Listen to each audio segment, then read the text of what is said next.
Alright, so this is my first time in the pen with number 2113, and you can see that he's not exactly too thrilled about my presence in his pen. My goal here is just to share some space, hang out, wait for him to settle down and realize that I'm not chasing him, I'm not driving him anywhere. And right there off camera you couldn't see it, but he actually stopped and turned to look at me. So I gave him a good retreat and backed away. So here, this is actually only a few minutes later. He settled down quite a bit. He realized that my purpose was not to drive him around the pen or send him through chutes or make him move, and he got relaxed enough to start to eat some hay as I walked towards him. So I'm just doing a little approach and retreat. Um, I'd like to help him feel good every time he looks towards me, thinks towards me, moves towards me by retreating away from him. So, since at this point I'm scary, I'm kind of a scary new object, new creature to him, it's going to be a reward or a release of pressure for me walking away. So, I'll walk in, put a little pressure on him by getting into his personal space bubble. And then when he moves towards me, instead of moving away from me, I'll reward that movement by walking away from him.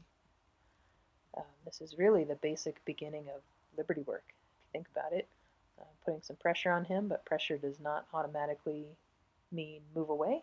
In fact, most of the time, pressure means move towards me. So I'm trying to create draw. I'm trying to create curiosity by all this moving away from him. I'm also trying to look less like a predator. If you think about how a predator moves, it's always stalking its prey, moving in, moving in, moving in, never moving away. So this can help him build confidence in me by realizing that I'm not always moving towards him, not always out there to eat him. So when he moves away here, I don't drive him, I don't send him away. I just kind of hold space. I move in towards him as he circles away from me, and then as soon as he looks back towards me, I back away. Getting a little more of an effort there, a couple steps from him versus just one. And it's important too, like I did there, to give him, some pauses and a chance to think and process. So one interesting thing there, I think he does it again here. He has this, yeah, there, that head shake. It's interesting because right before he gets bold and decides to make a move, he does this little head shake thing. And I don't feel like it's a defensive move or a threatening move at all. It's almost like a processing or release of tension where he kind of gets bold, shakes his head, and then comes towards me. So this was obviously a few hours later after the snow stopped, but this is still our first day. Um, we're restarting. You can see he was trotting around a little bit more, so he's still more bothered than where we left off. Decide to offer him my hand. That was really nice how he draws towards me. And I reward him by walking away, letting him know that that's all he had to do. Just move towards me. There's that head shake again. And he gets brave and makes an effort to walk forward towards me. I let him know, yep, no big deal. I'll move away. Not a threat, not a predator.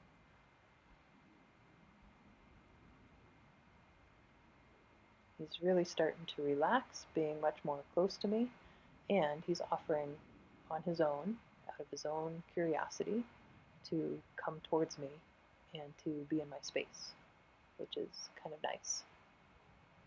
So now with my hand outstretched, I'm doing the same thing as I did in the beginning with him, just a little bit of approach and retreat. And I'm not automatically right away backing away as soon as he comes towards me. Like right there, see him staying, and I'm giving him just a second to see if maybe he'd want to reach out and get a little closer and sniff. So I'm still retreating. I'm still getting out of his space, but I'm waiting just a little bit Because if you always move away as soon as they move towards you, you're never going to find that opportunity for the first touch. I mean, at some point, you've got to stay there. They've got to come up to you and reach out. He's getting so close here to actually making contact.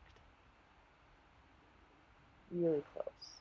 And that was not a touch quite yet, but it was really close.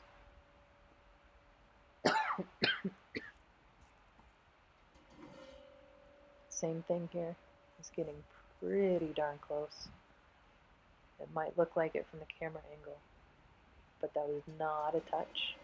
He's still maybe an inch away from my hand, but it's pretty stinking close.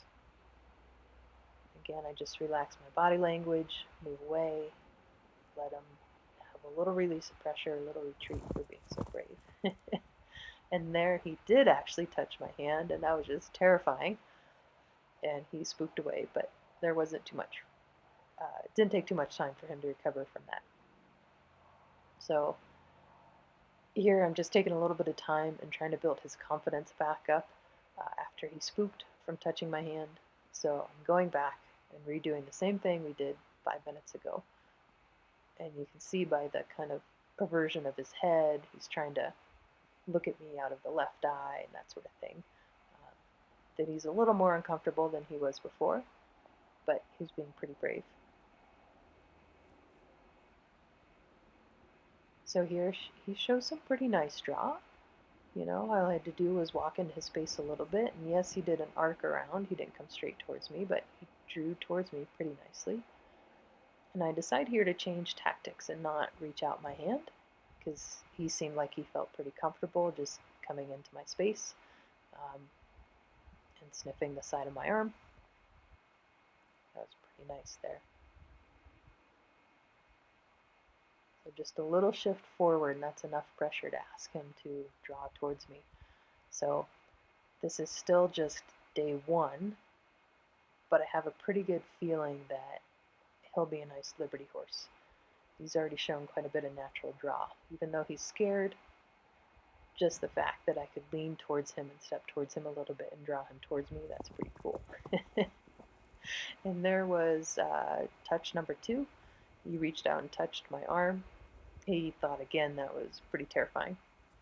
You better be ready to run just in case I jump out and grab you. But then I turn and walk away and show him, nope, I really was not going to jump out and grab you. You lived. Everything was good. Same thing here. He got a little scared when he touched the side of my arm, so I just take a few minutes and go back and present myself in the same way and try to rebuild his confidence with the thing that just scared him. He's a pretty curious guy. He's not quite touching me there. That's still just sniffing. But I'm impressed with how long he stayed there, reaching out towards me and sniffing me. So I think here, yep, I give him a retreat. Again, working on a little draw, move into his space, and then as soon as he starts to move towards me, I back off and draw him towards me.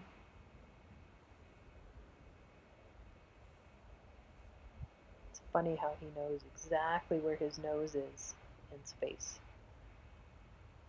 Yeah, I think he really wants to reach out and touch me, but he's just not sure about it. So same thing, just walk away, let him know, see, it's no big deal. I'm not going to do anything, not going to reach out and grab you. It's all good.